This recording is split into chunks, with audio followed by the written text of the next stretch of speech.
This is a war between Iran and Israel. So why is Dubai burning? Why is Kuwait under attack?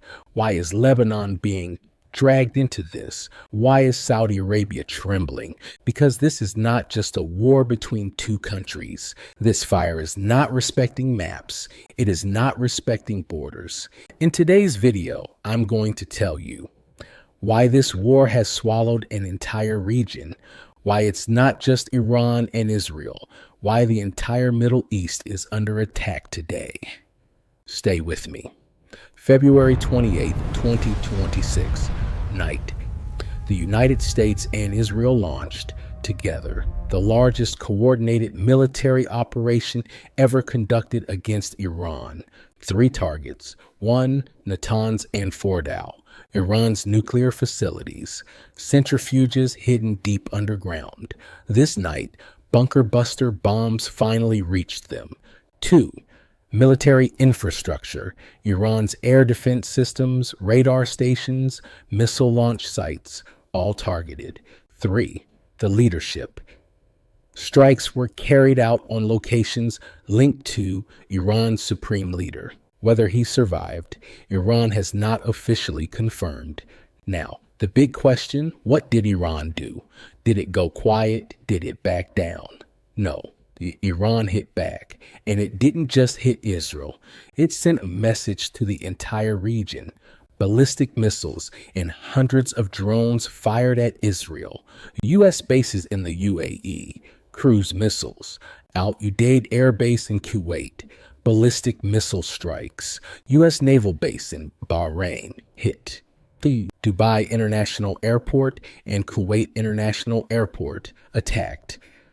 One night, 4 countries, simultaneous strikes. Iran vs. Israel. War begins. Bombs fall on 4 countries. Why? This is the question at the center of everything. Iran and Israel are at war. So why is the UAE under attack? Why is Kuwait afraid? Why is Lebanon burning? Why is Saudi Arabia issuing protests? Why has the Red Sea gone silent? There are 5 reasons. Understand these 5, and the entire picture becomes clear. Several countries across the Middle East have allowed the United States to station military forces on their soil. Kuwait, Camp Arifjan, Bahrain, headquarters of the U.S. 5th Fleet, UAE, U.S. Air Force Base, Qatar, Al-Udeid, the largest U.S. air base in the Middle East. Iran's message has always been clear.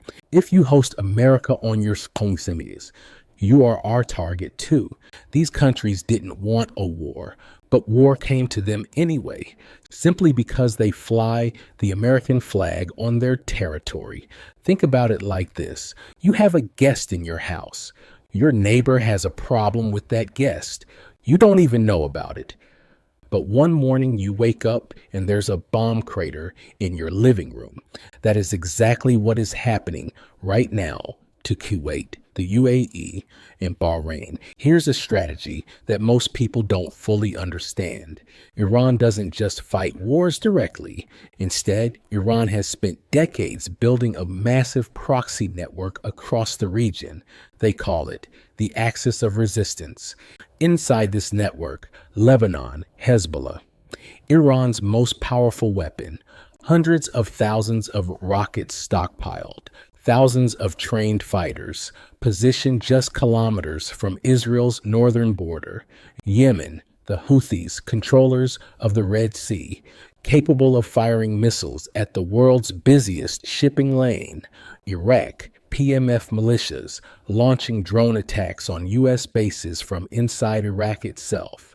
Syria, Iran-backed armed factions firing rockets toward Israel from Syrian territory. When Iran gives the signal, all 4 groups activate simultaneously.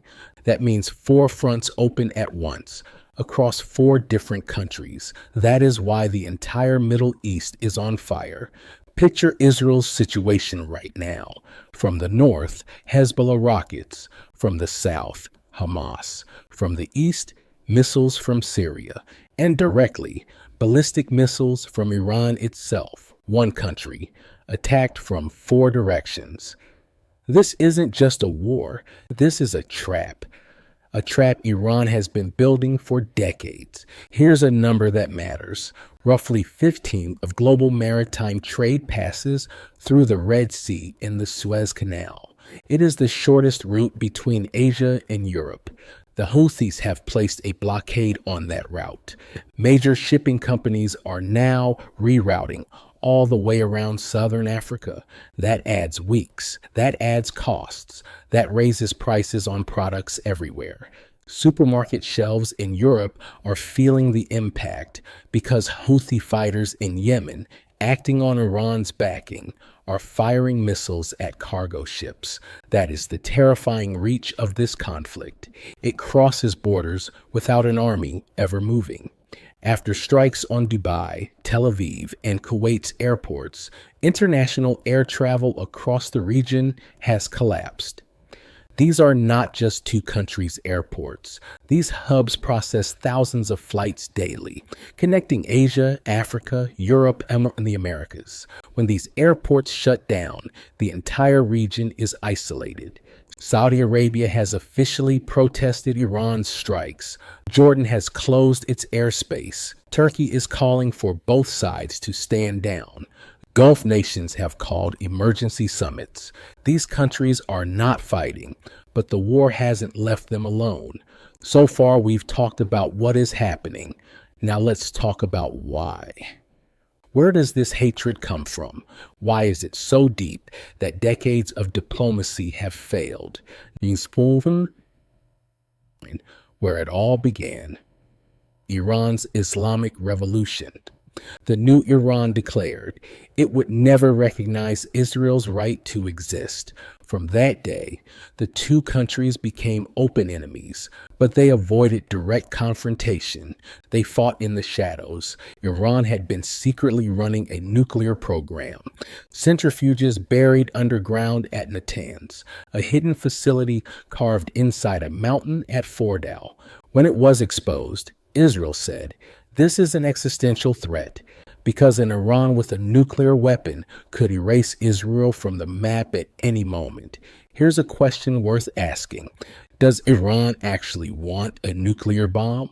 Iran has never officially admitted it, but experts say Iran has already enriched uranium to near weapons grade. It is closer to a nuclear weapon than ever before. An Iran with a nuclear bomb means the balance of power in the Middle East changes forever. Israel will not allow that, and February 28th proved it. The decades of shadow war. Long before this open conflict, both sides were fighting in the dark. Israel's moves, assassinating Iranian nuclear scientists one by one in 2010, the Stuxnet cyber weapon, a computer virus that physically destroyed hundreds of centrifuges inside Natanz. Iran didn't even know what was happening. Iran's moves, arming, funding, and training Hezbollah for decades, supplying the Houthis with ballistic missiles, orchestrating proxy drone attacks on U.S. bases through Iraq. This shadow war ran for years. Then came February 28, 2026, and the shadows disappeared. Right now, this war is being fought on 4 separate fronts simultaneously. Let's go through them. Front 1. Iran versus Israel. Direct Israel continues airstrikes deep inside Iran. Iran is launching ballistic missiles and drones toward Israel. Israel's Iron Dome and Arrow 3 system intercepts most, but not all. Front 2, Lebanon Hezbollah is firing rockets into northern Israel. Haifa has been struck. Israel is responding with heavy airstrikes on South Beirut. A ground invasion is being considered. Front 3. The Gulf Iran has struck U.S. bases in the UAE, Kuwait, and Bahrain.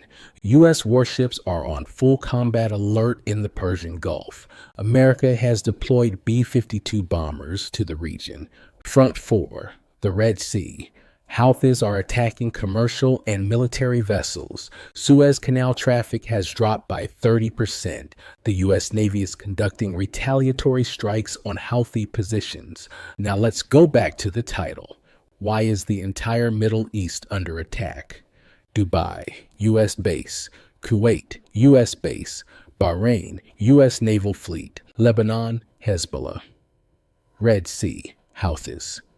Iran didn't draw this map overnight. This map was built country by country, proxy by proxy, decade by decade. And now, that map is on fire. The biggest question now, does this stop? Military analysts are talking about three possible paths forward. Path 1, ceasefire. The hopeful road. Qatar and Turkey are attempting mediation. China is calling both sides to the negotiating table. The UN Security Council has held emergency sessions, but the problem is, Iran says, you struck our leader, there will be consequences. Israel says, we don't stop until the nuclear threat is gone. The door to diplomacy is open. Nobody is walking through it. Analysts say this is the most probable outcome. If Saudi Arabia or Turkey get drawn in directly, if more countries are pulled into the conflict, this war could last for years. The result, millions of refugees, oil prices at historic highs, global economic recession, a humanitarian catastrophe. Path 3, the road nobody wants to think about. If Iran believes it has nothing left to lose, the threat of nuclear escalation cannot be ruled out. Iran has already enriched uranium close to weapons grade. If Russia and China back Iran militarily, and the US and NATO stand firmly behind Israel, this stops being a regional conflict. This is the scenario keeping world leaders awake at night. And it is the reason every major power is pushing hard for diplomacy, even as bombs keep falling. Now you know. The reason the entire Middle East is under attack is not a coincidence. It is the result of decades of rivalry, a nuclear standoff that diplomacy failed to resolve, a proxy network built across the region, an American military presence that turned neutral countries into targets overnight. Iran and Israel are at war, but the map of that war stretches from Lebanon to Yemen, from the Persian Gulf to the Red Sea. We will bring you every update from this conflict, verified information, real analysis. If this video helped you understand the situation better, hit like, subscribe to the channel, click the bell icon so you never miss an update. Share it. Help people understand what's really happening. Stay informed. Stay with us. Thank you.